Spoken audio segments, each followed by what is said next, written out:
4 dépenses de Noël qui fragilisent votre famille. 4 dépenses de Noël qui fragilisent votre famille. Chers amis de l'école de la famille Efata, je vous souhaite un très bon dimanche.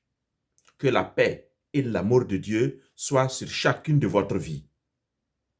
Alors aujourd'hui, nous allons parler de dépenses. Nous allons parler d'argent. C'est vrai, nous sommes déjà dans la période de Noël et dans le contexte des fêtes de fin d'année, mais il n'est jamais trop tard de réfléchir sur ces dépenses. On aurait pu en parler 1 mois à l'avance, 2 mois à l'avance, mais il n'est jamais trop tard de bien faire. C'est pourquoi, dans cette vidéo, je vais échanger avec vous sur 4 dépenses qui peuvent fragiliser votre relation et fragiliser votre vie personnelle et votre bien-être personnel. Je sais que la période de Noël, c'est la période des grandes folies. Chacun est emballé dans un rythme commercial, dans une frénésie de cadeaux et de dépenses. On se dit, c'est la fin de l'année. C'est Noël. Ce sont les fêtes de fin d'année. Donc, on mise, on fait le maximum pour se donner une certaine joie, un certain plaisir. Mais attention, attention, est-ce qu'il faut dépenser follement aujourd'hui et demain manquer de tout? Dans ma langue maternelle, il y a un adage qui dit que le lendemain de la fête, c'est le jour de la faim. La faim, F-A-I-M, être affamé. En général, c'est comme ça. On met tout dans les fêtes et le lendemain, il n'y a plus rien. Les jours à venir, on vit de quoi? Alors, je voudrais simplement attirer votre attention à travers 4 dépenses de Noël qui peuvent fragiliser votre bien-être personnel et votre vie de famille.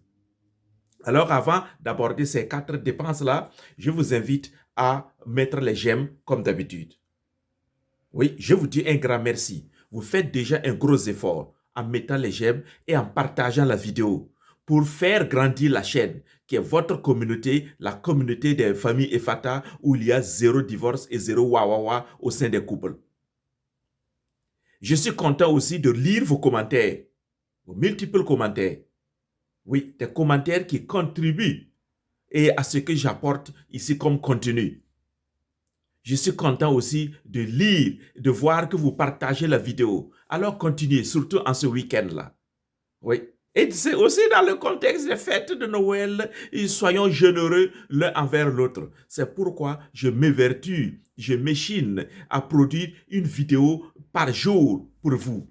C'est dans l'esprit aussi de Noël, mais en vous offrant un cadeau qui peut vous aider à avancer dans la vie. Alors, 4 dépenses qui fragilisent votre bien-être personnel et votre famille. Quelles sont ces dépenses-là? Dites-moi en commentaire si vous voyez d'autres dépenses que vous avez l'habitude de faire. Première dépense que j'ai notée, ce sont les cadeaux excessivement coûteux.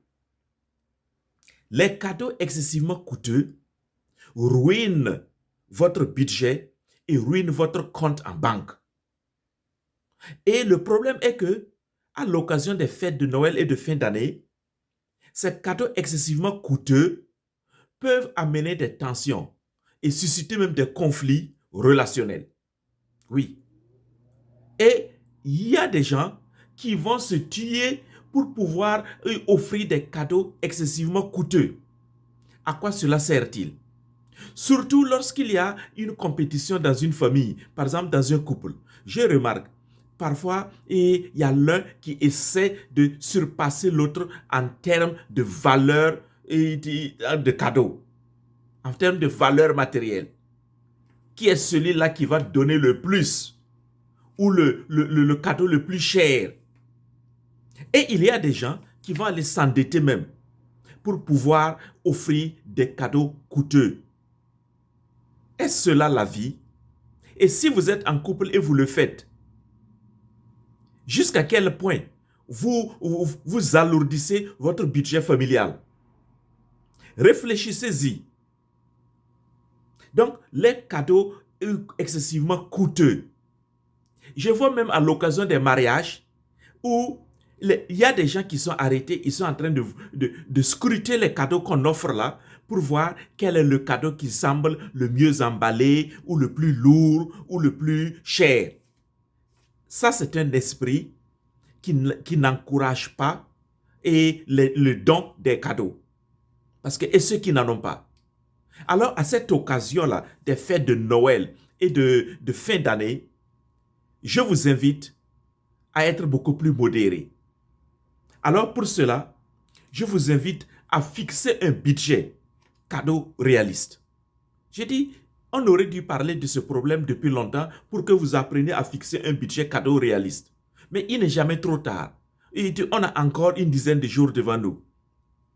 Il faut aussi privilégier les cadeaux faits maison qui sont parfois moins chers, mais qui ont de la valeur. Alors réfléchissez-y sur les cadeaux excessivement coûteux. Est-ce que c'est parce que le cadeau coûte cher qu'il a de la valeur aux yeux de celui qui reçoit votre cadeau, ou surtout aux yeux de votre conjoint ou conjointe? Est-ce que c'est de cela même que votre conjoint ou conjointe a besoin? Est-ce qu'il n'a pas besoin de votre présence, de vos mots doux, du temps que vous lui accordez, de l'écoute patiente et bienveillante? À vous de voir. Mais n'alourdissez pas votre budget ou ne grillez pas votre compte en banque à l'occasion de ces fêtes de fin d'année et de Noël. Deuxième type de dépenses, des dépenses impulsives lors des soldes de Noël. Ah, chers amis de l'école de la famille Fata, ça, faisons attention à l'impulsion.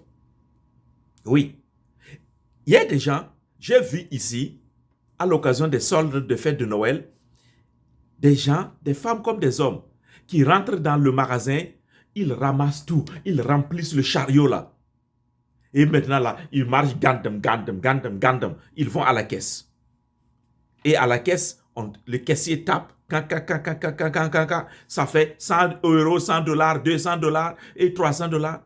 Il se rend compte qu'il ne peut même pas payer ça. Il a vu les petits prix de solde et il a ramassé sans faire attention à l'addition, à la multiplication des prix. Oui, tout ça a été fait sous l'impulsion. Ça veut dire que ce n'est pas des dépenses prévues. J'ai aussi vu des gens qui ont fait des achats impulsifs. Arrivés à la caisse là, ils mettent leur credit card et la machine crie ouin. Crédit insuffisant. Et il est arrêté ou elle est arrêtée maintenant, la tête grosse. Et tout le monde le regarde. Est-ce que ça, c'est une vie? Oui. Pour vaincre l'impulsion, ça, c'est toujours d'actualité parce qu'on n'a pas encore quitté les fêtes de fin d'année. On est en plein dedans. Pour éviter les dépenses impulsives, c'est-à-dire les achats non planifiés, je vous invite à établir une liste des besoins essentiels.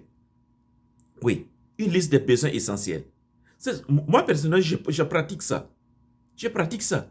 Et avant d'aller dans un magasin ou de sortir faire un quelconque achat, je prends le temps d'établir ma liste. Et j'ai mon bout de papier. Ou bien sur mon téléphone. Et je marque un certain nombre de choses que je dois acheter. Et j'évalue à peu près combien ça pourrait me coûter. Même s'il y a des soldes de Noël. Et arrivé au magasin, je m'en tiens à ma liste. Pas plus, pas moins. Maintenant, si je vois qu'il y a encore une certaine marge de manœuvre, là, je peux réfléchir pour voir. Mais la première étape, c'est de m'en tenir à ma liste de besoins essentiels. J'ai quitté ma maison pour aller acheter quelque chose de précis, pas du n'importe quoi. Cela demande de la discipline, chers amis. Cela demande de l'organisation. Cela demande de la retenue. C'est ça, vivre dans la retenue là, c'est cela. Tu as vu la chose là, mais tu dis non, ce n'est pas pour maintenant. Ça demande un certain exercice régulier pour pouvoir arriver à cette discipline-là, savoir dire non à cette tentation-là. Ça, c'est le premier élément pour faire face aux dépenses impulsives. Le deuxième élément que je suggère ici, c'est d'établir une règle de consultation mutuelle. Si vous vivez en couple, par exemple, la règle de consultation mutuelle, c'est quoi? Lorsque vous partez au magasin, si vous êtes à deux, c'est très facile. Entretenez-vous au magasin, consultez votre conjoint ou votre conjointe pour voir est-ce que tel article est vraiment nécessaire, est-ce que telle dépense est vraiment nécessaire. Ou si vous êtes seul là-bas, prenez votre téléphone et appelez votre conjoint ou conjointe pour discuter, échanger sur cette éventuelle dépense que vous êtes en train de vouloir engager. Là, si vous êtes dans l'impulsion, au moins l'autre conjoint, il y aura un regard extérieur qui peut freiner vos ardeurs et qui peut vous empêcher de faire une dépense inutile. Oui. Et posez-vous toujours la question, pour terminer cette partie, est-ce nécessaire pour le moment? Est-ce nécessaire pour le moment? Voilà, ou est-ce nécessaire dans le futur? Oui. Alors, des dépenses impulsives lors des soldes de Noël. Alors, avant de continuer, chers amis, n'oubliez pas de mettre les j'aime et de commenter. Troisième dépense, et les repas festifs trop onéreux. Oh, on dépense beaucoup sur les repas, sur la nourriture. On cuisine, on fait trop d'achats. Mais est-ce que vous avez pensé à votre budget et à votre santé? Quel type d'achat vous faites par rapport à votre santé? Je vois beaucoup de gens qui tombent malades après les fêtes de Noël ou les fêtes de fin d'année. Ou même de façon générale après les fêtes. Que ce soit les fêtes de Noël ou les fêtes de Tabaski, les fêtes musulmanes, il y a beaucoup de gens qui tombent malades. Parce qu'ils ont fait de la malbouffe. Non, non. Évitons ces repas festifs trop onéreux, trop coûteux, trop chers, mais qui n'apportent rien à votre santé. Et je vous suggère de partager les coûts en famille. Si vous êtes une grande famille, pourquoi ne pas vous rassembler? Je vois dans la Bible, là, dans le livre de la Genèse, où il est dit que par rapport à l'agneau que Yahvé leur a demandé de prendre, il a dit que si vous êtes une petite famille, au lieu de prendre un gros agneau comme ça, à vous seul, rejoignez une autre famille où vous serez nombreux pour partager cela. C'est biblique et je pense que c'est réaliste aussi. C'est très réaliste.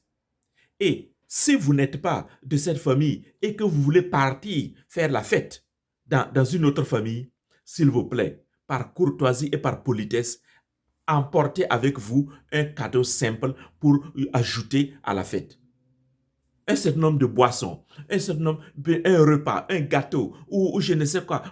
C'est votre cadeau aussi pour votre contribution à la fête. Ou bien vous donnez de l'argent liquide à cette famille-là pour contribuer à la préparation à la fête, sachant que vous y serez pour manger là-bas. Ça demande aussi de l'ingéniosité.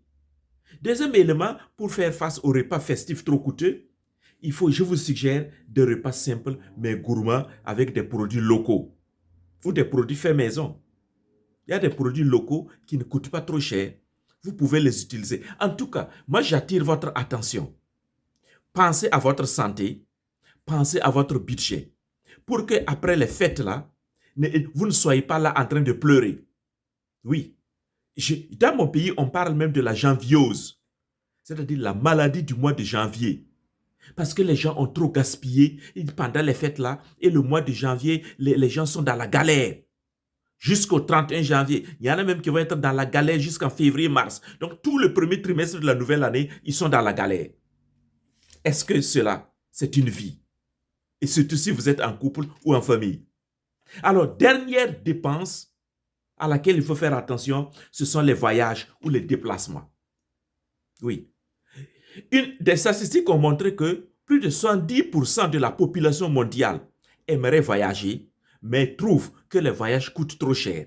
Effectivement, ça coûte trop cher. Prendre un billet d'avion, un billet de train ou le car, ça coûte trop cher. Ou même prendre sa propre voiture, le carburant, l'entretien de la voiture, ça coûte trop cher. Les frais d'hôtel, de résidence, etc. Ça coûte trop cher. Cela demande que vous organisiez votre voyage en avance. Cela va vous permettre de planifier votre budget. C'est ça, c'est une astuce. Ou bien, si vous voyagez et en grande famille, il faut partager, il faut organiser ce que j'appelle un séjour partagé, où chacun contribue aux frais.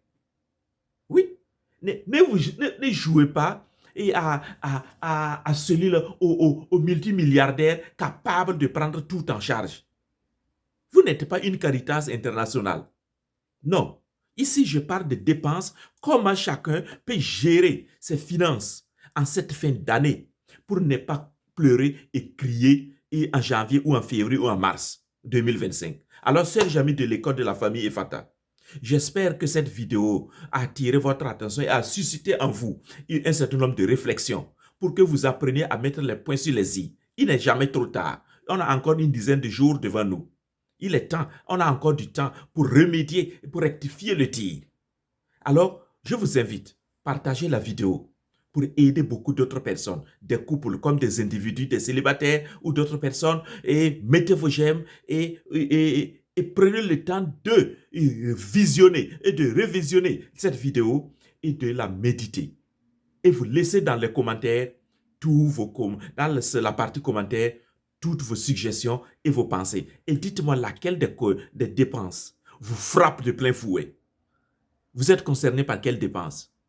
Ou si vous avez d'autres dépenses et qui peuvent alourdir vos budgets et ruiner votre compte en banque à cette période-là, dites-moi en commentaire quelles sont ces dépenses-là. Merci beaucoup. Une très bonne journée dominicale. Que la paix et l'amour de Dieu demeurent toujours dans vos cœurs. Amen.